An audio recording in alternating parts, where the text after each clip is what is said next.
Paddy's grappling is really good. He might be top 3 grappler right now at lightweight. My little brother barely watches UFC. I told him O'Malley's fighting. He canceled all his plans for the weekend. Salsa boy. Derick Lewis is full out 6-pack though. Nerds are back, man. Fighting Nerds 2.0. And if he cries, I'm gonna crash out. I want to see you cry on the first Paramount card of the year. The most underrated, the most slept on. Easily the most slept on.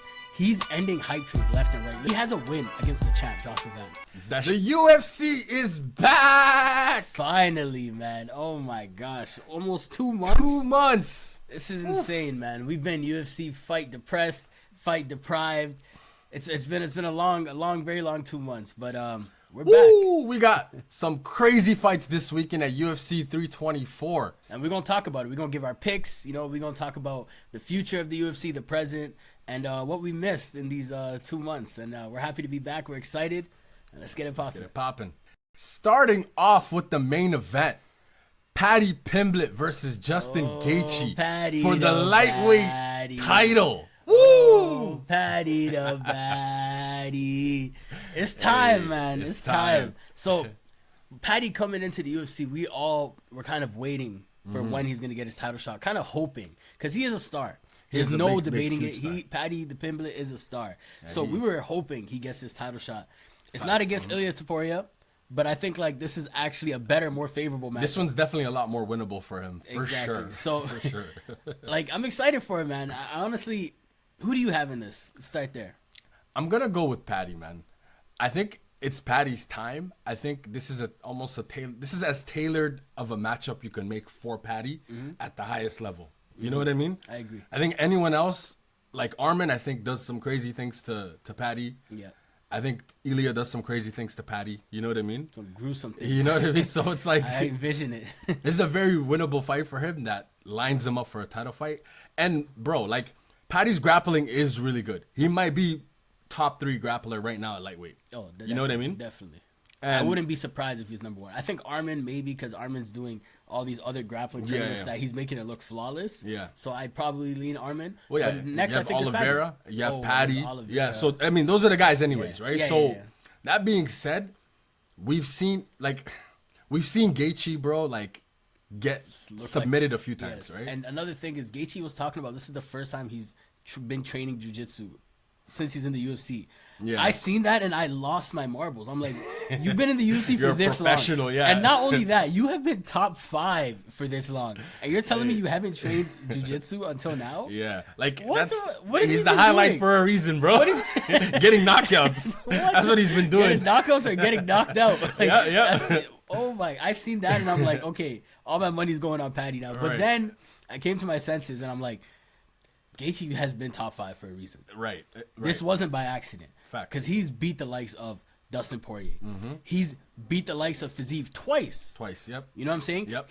Was winning moments of that Charles Oliveira fight. Right. Yeah. You know what I'm saying? So and he arguably beat Tony Ferguson before Tony Ferguson fell off. Yeah, he started the whole trend, right? So he has legitimate wins and he's deserved to be top 5, honestly. For sure. So we got to remember that. But then again, I don't think this is the best Gaethje.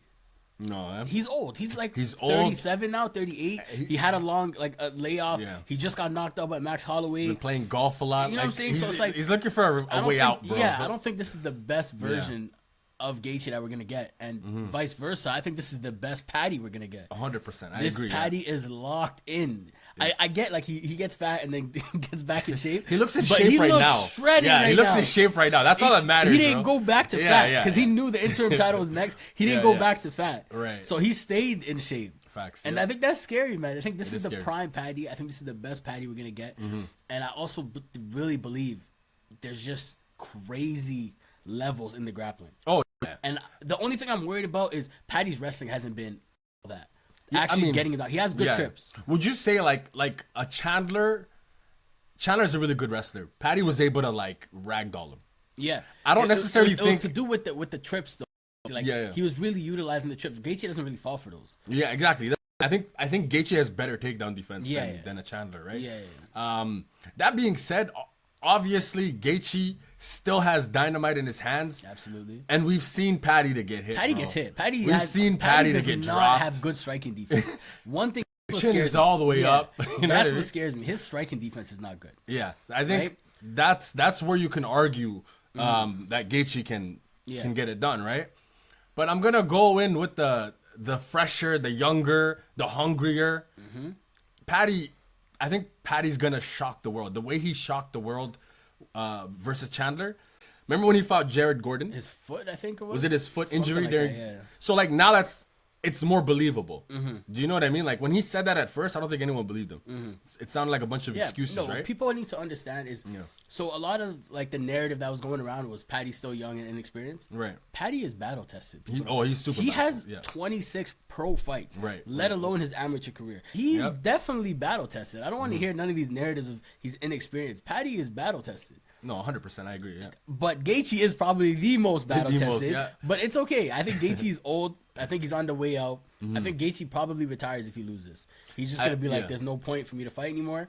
I know I'm not getting the title shot now." He almost retired for not getting the title shot. So I don't see why he'd stay now. But I do think that this is his way out if he loses, right? For sure. There you have it. We have Paddy the Baddy by round 3 submission. I think it's definitely gonna be a submission. I think eventually he'll be able to take him down. Yeah. Maybe a trip, something. Maybe he rocks him. Paddy has some sneaky kicks that comes out of right. Yeah. Some sneaky, maybe he rocks him and gets the sub. But I think the first grappling exchange, if there's a minute left, just a minute left on the clock, and their first grappling exchange, I think Paddy gets rid of him. I think Gaethje's a little too explosive to kind of like. I think he's gonna be so on guard for the whole first round for sure. He's only gonna be thinking of not getting taken down, right? That being said, he might hit that signature backflip. That's what I was right. The backflip sprawl. Put that clip up. Yeah, right. The backflip sprawl for sure. But that being said, the longer it takes, like that might just make Paddy striking look better. Exactly. Because Paddy has the threat, and Gaethje is gonna be so focused on that, right? Like that Paddy might look like a top tier boxer. Yeah. You know what I mean? Yeah, because I don't think Paddy's a bad striker, honestly. I think it's very unorthodox. He's gotten better. Yeah. If you look at his first couple fights in the UFC, and then you look at like his, he just most looked recent, like he was trading. His chin is still up, but it's like his a little higher now. You know what I mean? You might see a kick come out of nowhere, like these wild kicks that he be throwing. You know what I mean? But there you have it, Paddy the Baddy by submission. Most likely submission, yes. And now we gonna talk about the Sugar Show, Sean O'Malley versus Song YaDong. Man, this is a striker's delight. Let's start there. Let's start there. But it's kind of making me a little nervous because I seen videos of Song YaDong basically saying like, "I'm gonna show him I'm an MMA fighter." He's kind of gonna wrestle, bro. Yeah, he's kind of hinting that. Yeah, I get punched a little too hard, I might just shoot a double. Honestly, I think he has to. Like Sean O'Malley, bro, is levels when it comes to nobody striking. Wants to strike with Sean. Yeah, I think even Peter Yan had to like mix it up. You know what I mean? Like to kind of get the dub. Sean O'Malley's great. He actually didn't get the dub, by the way. Oh, right. You're right. He got the dub in our hearts. But you're right. That's exactly. That's why I thought he won the fight. I thought he won too, but yeah, no. Sean O'Malley got it. Man. But no, 100% exactly. Sean O'Malley's one of the craziest, the best when it comes to distance management. Yeah. I think distance management and his footwork, top tier. Song YaDong does like to box, make it gritty. He likes to like fight. If you think about it, he likes to fight. Sean O'Malley is gonna put on a performance. Sean O'Malley is more of an artist, in this case scenario. So I do think Song YaDong has to mix it up. He has to do, even if he doesn't get the takedown, he has to show him that hey, they're there. I do think like obviously the low kick is always there. As much as Sean O'Malley tries to play like, that was it was a one-off, right? I do think he is susceptible to those those low kicks. This is what I think about the fight, honestly. So, I think O'Malley's a far better grappler than we give him credit for. You're right. I don't think it's like an Izzy situation. I think O'Malley actually works on his grappling. I've seen him in grappling tournaments. Yeah. Jiu-jitsu tournaments. He's actively trying to improve on this stuff, and he has a good team there with Tim Welsh, learning all these new tactics. And I just don't think Song YaDong is that dominant of a grappler to really enforce that grappling game plan. Yeah. Like I think O'Malley is a better grappler than we give him credit for. But of course, someone who's been training grappling, like I think Aljamain Sterling would have done dirty things for sure. Yeah, You know when they're a specialist, yeah, like just like Merab did. Yeah, but I don't think Song Yadong is that level. So I agree. Yeah, so I think O'Malley will be able to nullify. Maybe he'll get taken down off brute force. Song Yadong That's what I mean. Strong. I think like if Song is going to get those takedowns, it's going to be just from sheer strength, sheer will. You know. Exactly. But it's even if he doesn't get it right, like even if he doesn't get those takedowns, like I was saying, like just showing it right, that's gonna make it easier for Song Yadong to kind of land those shots. You know what I mean? Because Sean O'Malley's a sniper, bro. Like. And that's another thing. I think Sean O'Malley's chin is good. We've seen him get hit. Yeah, right. And he was good. Honestly, he got hit several times by Peter Yan. Yeah, he got dropped. Right? Merab was landing pretty decent hits, you know, because he was so afraid of the takedown. Yeah. So we've seen O'Malley really get hit, and he looked fine, you know. Right. So I don't see a world where Song Yadong actually hurts him to that extent. I think it would have to be a grappling game plan. But like I was mentioning earlier, if you go back to the Henry Cejudo fight and Song Yadong, Henry Cejudo is like 4'0", right? And he was landing good straights up the middle. He was good 1-2s.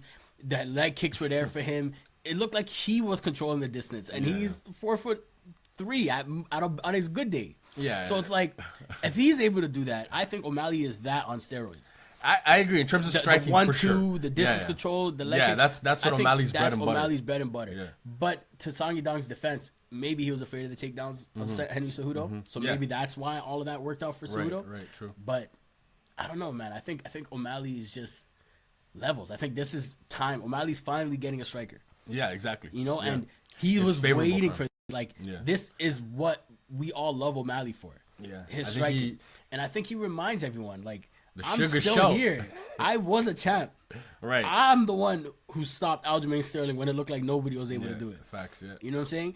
I'm the one who defended it against Chito Vera, got my loss back. And when I told you guys that doesn't count, I got my loss back in amazing fashion, you know? Right. This is Sean O'Malley, man, that we're talking about.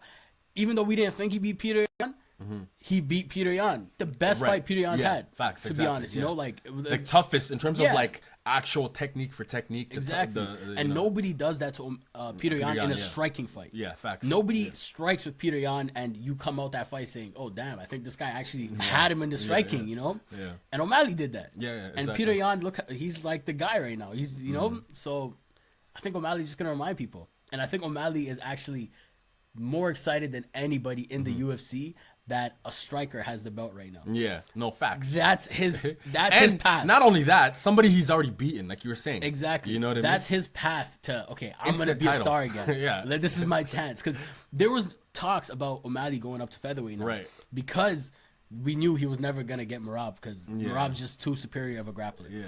So now that there's a striker up there, it's a little different. Yeah, O'Malley, definitely opens doors. It opened the light again. Yeah. So it's like, and I think O'Malley's been, because O'Malley usually trolls in his training camps. Like you see him smoking, you see him doing all. them He goofy was stuff. locked in this training camp. I know we haven't seen much videos. Exactly, Of it. he was locked in this training camp. So I think this is his time, and he knows. He was saying it in the podcast, like, man, I fell off. Like, I'm not even the co-main. Like, but man, I fell off. But look how the stars align. Exactly. Back to the co-main. And one thing that people give Song Yadong credit for, which I also do, he's never officially been knocked out. He had a doctor stoppage. He had a doctor Sandhagen, yeah. And I've seen him get hurt a few times, but he's never really been knocked out. Actually, yeah. But So the favorite right now is O'Malley to win by decision. I think O'Malley gets a knockout. I think O'Malley gets a knockout against Song Yadong, and is sitting at almost ×5 odds right now. Jeez. I was looking at this yesterday. It's almost at a ×5 odds for O'Malley to get a knockout when that's all O'Malley's been doing. Right. Yeah. You know what I'm saying? That's He's just crazy. it's just been unfortunate for him to fight grapplers. Yeah. But that's what O'Malley is known for. Right. And if Song Yadong really wants to strike and really wants to fight, he's gonna get knocked out. He's gonna get knocked out. He's gonna. Yeah. He can't just go in there and brawl. What better way for the Sugar Show to be back on the map than to get a knockout against a top prospect in Song Yadong? He's never been like put out too. Do you think he gets a title after that, or Merab gets an instant rematch? I think if O'Malley gets one of those walk-off KOs that he's known for, it's hard to say like why wouldn't he get a title shot? Yeah. You know what I mean?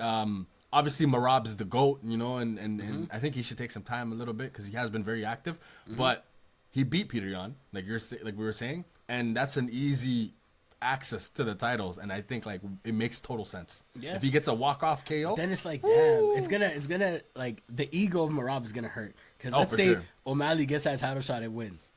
Merab's like, yeah, I can go easily get my belt back. I already beat this guy twice. But it's like, okay, I'm never gonna get my get back against Peter Yan. Like, even though I won the first one, he beat me in the last one badly. They're one apiece. So I know Merab wants to be the one to take his belt back from Peter Yan, not from O'Malley. Yeah, for sure. Already did that. Like, I've already done that twice. Exactly. So that is something's gonna sit with Merab for a little bit. But I'm excited, man. O'Malley's Sugar Show's back. We were talking about this before. Like, O'Malley's one fighter. There's no matter what, I will not miss. Every plan is getting canceled. Yeah, we're watching it. Every plan is getting canceled. My little brother barely watches UFC. I told him O'Malley's fighting. He canceled all his plans for the weekend. That's all it takes. You know what I'm saying? Yeah, he is O'Malley. A star, yeah, so O'Malley is a superstar, man. I think a lot of people were saying Dana kind of pushed him to this superstar status. Yeah. But nobody carried the torch the way O'Malley. The way he did. No facts. You can't just try to force someone a superstar. Yeah. They gotta have something in them to become that superstar. Yeah. And O'Malley has it, man. O'Malley has it. He's been doing it. And I'm excited, man. I'm excited. I think this is a great way for him to get back on the map. He finally got a favorable matchup in a striking match. I still think Song Yadong is going to grapple, but... Yeah, I think it's going to be like a mix. I think he's ready. Oh, Song Yadong is also calling O'Malley racist. You see that? He was like... Because he was wearing the mask in the face-off. The face-off, yeah. He's like, yo, that was really racist. Like, I can't wait to beat this kid up. That's straight up. So that might fuel him? Yeah, that might just ruin the plan? You know? But I think that's worse for Song Yadong. He's going to rush in and get a little wild. Yeah. You know? He can't fight emotional. I think if Song fights emotional, he's going to get destroyed. Yeah. There you have it. Sean O'Malley by KO. By KO. What round? Second to third round, though. I don't think in the first round, I think he's kind of second half of the fight. I think the first round, he's just like trying to like find the timing and stuff like that. The second or third round, I think he gets the knockout. So. Next up, we got a heavyweight delight. Salsa Boy against Derick the Black Beast Lewis. Come on. So we finally get some heavyweights that got me a little excited. Yeah, it's been a while. And Waldo has been active. Waldo has been a monster, a beast. He's getting in there with anyone at any time. This is his fifth fight in less than a year. If you actually think of it, it's just because it's not in the 2025, right? Yeah. But it would be in the span of 365 days. It's his fifth fight. He's picking up this year, right where he left off. Right where he left First card, he's already on it. You know, and I think he's gonna win this fight. Yeah. And if he wins this fight, I'm sure he's already booking his next fight. Oh yeah. He might be in one of those March cards, honestly speaking. Right. Might see him in Seattle, bro. If he doesn't take too much damage, he might be on one of those March cards. So I think Derick Lewis is hell.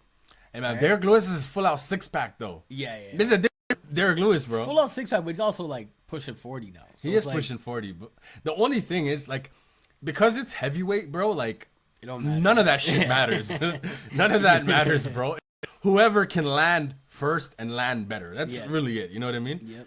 Yep. They're gonna get hit. Derek Lewis just needs to land. That's it. Exactly. He just needs to land. Yeah. But honestly, my take on this fight though, I think it's gonna be a lot more boring than people are expecting. I think it's gonna be. They're both gonna be very gun shy. Very gun tech like that. Francis, Derek Lewis. Exactly. I think they're both gonna be very gun shy. Yeah. I think Waldo is the better like actual technical boxer. So if they're both gonna be gun shy, it only makes sense for Waldo to kind of pull it off. He might throw in a little leg kick. Right. Mix it up, He might try to scare the grappling. I don't think he's really going to get a grapple. I don't think he's really going to get a moment where he's like, But I think he will threaten it, maybe go in the clinch and try to do something. And I think eventually Derick Lewis is going to get a little like frustrated and just start throwing crazy shit to the point where he might land something. But that's what makes Derick Lewis. Waldo has very good recovery. But yeah, I don't know if Derick Lewis lands clean though. That's the thing. I think he lands enough to like, oh shit, like stun him a little bit. Yeah. But Waldo's recovery is really good, and I think he gets his composure back. Derick Lewis gets out in that exchange. And what are the chances like Derick Lewis eye pokes him?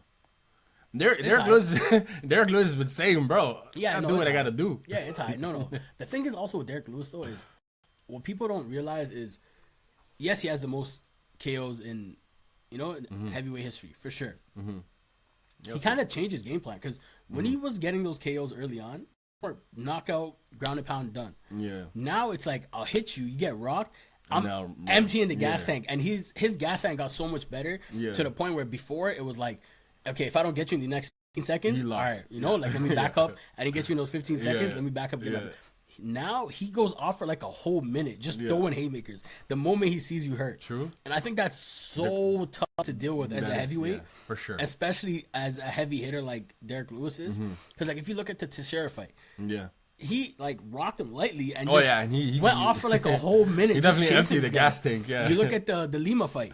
Yeah, true. He landed the flying knee, and he went off for like 2 minutes just throwing haymakers Right. to try to put this guy up. Yeah, you're right. He didn't, and he managed to like. That's get it, the scariest thing with Derek Lewis right now. This new 2.0 Derek Lewis, where he's like, okay, I hurt you. I'm gonna spend the next 2 minutes giving everything I got. Let's get you out. Hopefully, I get you out of there. Because if I don't, I know in the second, third round you have me. So let me just hope we It's don't. now get or there. never. Exactly. You know, and I think that's the scariest thing with Derek Lewis right now. I think if he rocks Waldo, he might just go all out. Right? But True. I'm hoping that's where Waldo will use his actual MMA and try And to take down. yeah, try to or do even just something. counters and lands Yeah, a nice clean counter exactly. and hurts him. I think Waldo's key to victory, bro, is to definitely the body, bro. I think Derek Lewis does have a hard time dealing with body shots. Yeah. But you know, obviously throwing body punches, whether it's a body hook, body uppercut, like it's very risky. Yeah. Right. Especially against a KO artist like Derek Lewis.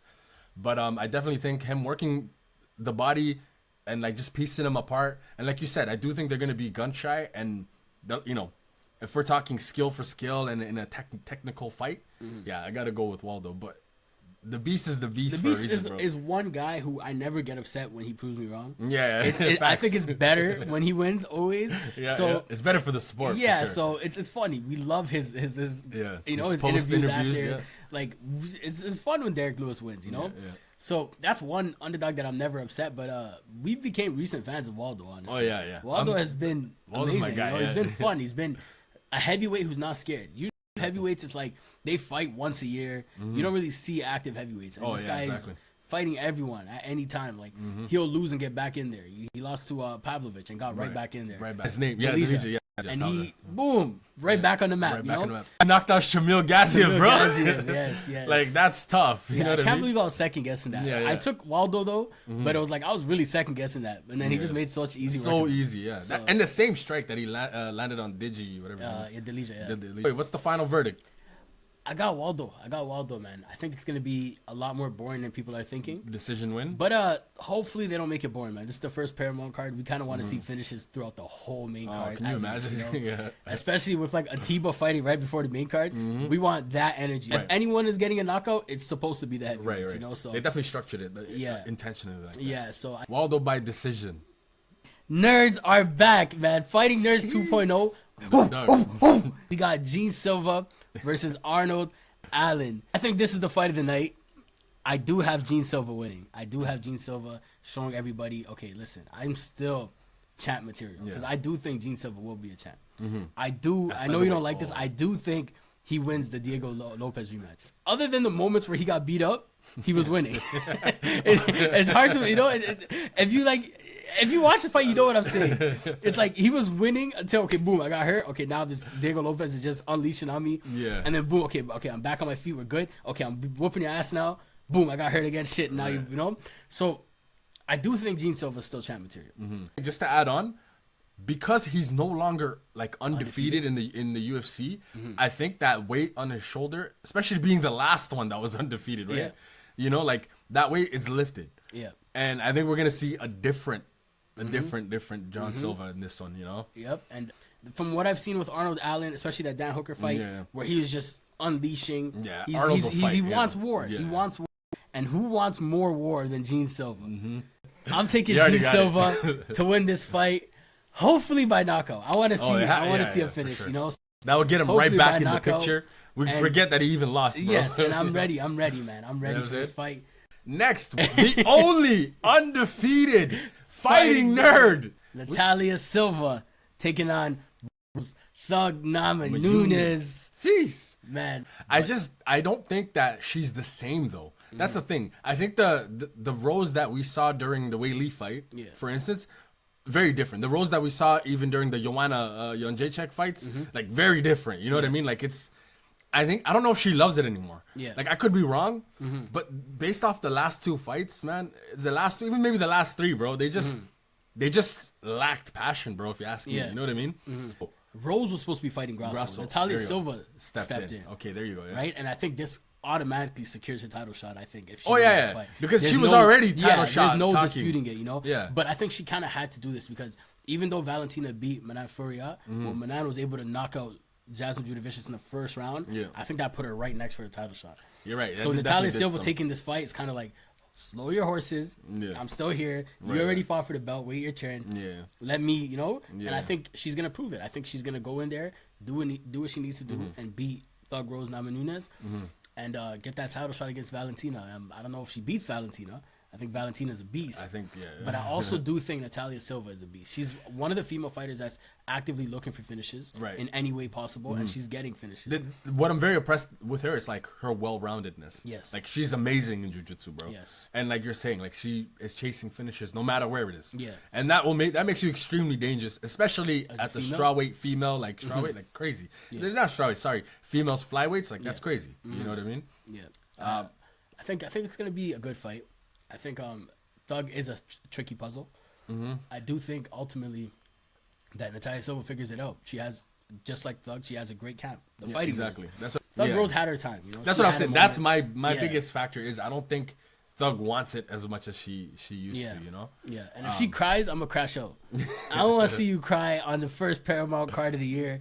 No more crying. I think if she loses, she might retire and cry. Yeah. If she wins, she might cry. So it's like, it's almost inevitable at this point. You know. Come on, show us you're a real thug, man. You know, thugs don't cry. With a nickname like that? Yeah, thugs do cry. You don't know the thugs Tupac cry, song? but on the lows. You don't cry in front of millions of people watching on the first goddamn Paramount card. Like, come on, man. Fight for the women. Like, these women are trying to show they belong. Right. They're trying to show that, look, our fights are just as good as the male fights. Yep. And then you want to cry.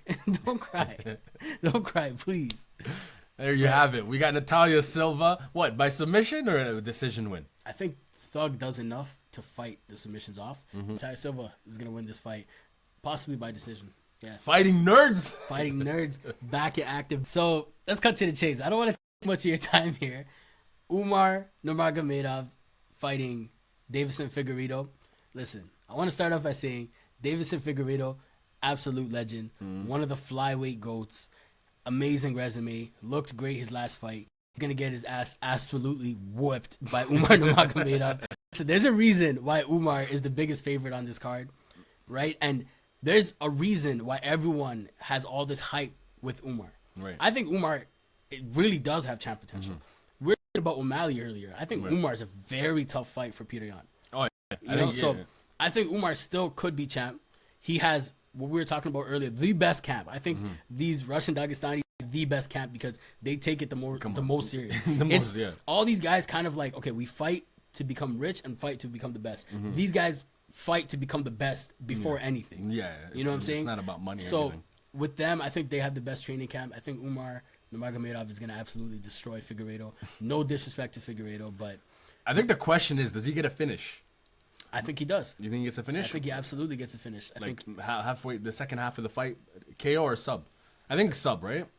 Likely sub, but Figgy's really good at jiu-jitsu as well. Figgy's grappling is really good, yeah. He's really good at jiu-jitsu, and he also looked very dominant in the fight against Montel Jackson in his grappling. Yeah. He was a huge underdog there as well, and he kind of just dominated Montel Jackson. I guess Montel, yeah. But the thing is, he looked small against Montel Jackson. People are forgetting Figgy is a bantamweight. Was a flyweight. He was a flyweight in his prime, you know? Yeah. Now that he's a bantam, you're fighting one of the best bantamweights there is. And this is also a hungry Umar, especially after losing, you know, to Marab. Well, I mean, it was a very close fight with Marab. Very close fight. And if he actually broke his hand, which I do believe, I never believe these injuries, and that was one I believed because the drop off from after round 2, because I think he won the first 2 rounds, and I think round 3, 4, 5, the drop off in Umar, his whole fighting style changed. It was apparent. So some people were saying it was his gas tank. Maybe it was. I don't know. But he was saying he broke his hand and he posted x-rays and all that stuff. Right. And honestly, by the way it looked, I knew something was off. I was talking about it during our stream that something looks off going into this 3rd round. Right. But we're all under the impression that maybe it was gas tank and Marab's the machine. It's the machine, yeah. You know, so But we don't know really. True. So Umar could still be this invincible. He could be the guy. Like, he could be the guy. Exactly. Right now. So I think this is gonna be easy work. I think this is a good legend to have on your resume as well. Oh yeah. So I don't want to take much of your time up. I got Umar Nurmagomedov, likely by finish, probably by decision. Honestly speaking, Yeah. I think Umar just does like similar to the Mario Batista Puts fight. a clinic on. Right? Yeah, he just puts a clinic on to where like there was no doubt that he was gonna win that. You know. We got the energy, Charles Johansson taking on Alex Perez. This one's gonna be a good one. It's gonna be a great fight. I think this one's a I think sleeper. all flyweight fights, honestly, are very entertaining. For sure. I just think they lack The- character. You yeah. know, they lack the build up, Storyline. and things like that. But the fights itself are amazing always. Right. And Alex Perez just had a good fight with Asua Mabayev. He was actually winning a lot of that fight before Asua Mabayev ultimately pulled it off. Great win by Asua Mabayev. Yeah. But Alex Perez looked great. Charles Johnson. The most underrated, the most slept on at Easily. flyweight. Easily the most slept on. He's ending hype trains left and right. Listen, we're going to start off. He has a win against the champ, Joshua Van. That should be enough. He has a win against the next prospect, Lona Kavanaugh. Kavanaugh. So Charles Johnson is legit very underrated. Even his losses are kind of justified. We were talking about this earlier. Right. He has a loss against someone who got popped for the craziest steroids. So it's like he got popped for those steroids when he was supposed to be fighting Asoma Bayev, and it's like, who's to say he wasn't on that against Charles Johnson? Right. I mean, you know, so these Russians find ways to hide their steroids all the time. So that was a recent loss that Charles Johnson took, and I don't know. I think Charles Johnson is extremely underrated, man. Oh yeah. Extremely underrated, extremely talented. Like he's a super vet. Like Yeah. when it comes to IQ and just being able to thug it out for the fight, you know, like It's a fighter. Like the loner fight, bro, was crazy. Like he was losing the fight, bro. Yeah. And it's almost like when he got the finish, it was like unbelievable. What the fuck right. just It's happened? like what just like, we were like, no way he got caught. Like Yeah. and then you start to see though, like it was just the fact that he was always there. He was always in the fight from bell to Exactly. until the point where Loner couldn't even keep up with that, and It's got overwhelmed. he got tired, bro. I think that's what it was. He started to, you know, underestimate his distance, and he was making these mistakes. But that's all credit to Charles Johnson putting him in that state. You know what I mean? So Absolutely. he's good at that stuff, bro. Like he is a One super thing with vet. Alex Perez, he looked really good his last fight, but he has been facing so many injuries to the point where he became a coach, a trainer, and I think he's one of the best coach and trainers actually. He's been doing an amazing job, and I think he loses this fight and kind of takes that on full time. Yeah, like he. Yeah, I think this switches is like career. his last fight for a money check, you know, just get paid and then, okay, now I'm going to go and do this training and coaching full time. I think he's very smart. He's a vet, but these injuries have been totaling up. Right. As soon as he got back from injuries, look, he Yeah. has 2 fights in 3 months. Like, Right. He's on just it. letting him out, you know, because he's been wanting this. It's just he's been facing so many injuries and taking so much time off through his prime years. Right. So this is the right thing to do. Maybe he loses this fight, takes one more, but I think his career is nearing the end. Yeah. While I think Charles Johnson still has a lot more to show us. A lot. Yeah. So I am gonna take Charles Johnson in this fight. I think it's gonna be a really fun fight, man. I think it's gonna be a really. I think fun this is the sleeper of the night. I think which one was it on the main? This one on the main. The one we have Arnold Allen, Gene Silva. Yes. So I think Arnold Allen and Gene Silva is gonna be a good fight. Yeah. But I think that this is the sleeper Yeah. fight of the night. Like it's like if you don't know, now you know. You don't know. You know what I'm saying? No, One of those. Yeah. And Alex Perez likes to fight. Oh, yeah, Like yeah. with the Asua Mabayev, it almost looked like Asua Mabayev was the one who was like, okay, let me just grab you because you're just going off right now. Alex was he was really super trying to, giving. trying to remind everyone, honestly, because Yeah. it feels like we miss a lot of his prime due to these It injuries. was all gas, no breaks with exactly. Alex. Yeah. And flyweights, they're able to do this. They're very capable of doing this. So. All like 4 rounds, Yeah. 5, 3 rounds, whatever, doesn't Exactly. matter. The full distance. Yeah. Well, there you have it. We got Charles Johnson. By finish, by decision. I think he gets it by decision. I want to say by decision. Yeah. Yeah, I think he just outworks Perez. I think it's gonna be a back and forth fight. I think there's gonna be moments on both sides, but I think he just outworks Perez in this one. Let's get it. I agree. And there you have it. That concludes our predictions and breakdowns. Thank you for watching. If you made it this far into the video, make sure you subscribe, like, comment, all of the above. We appreciate the love. MMA Grid, we out.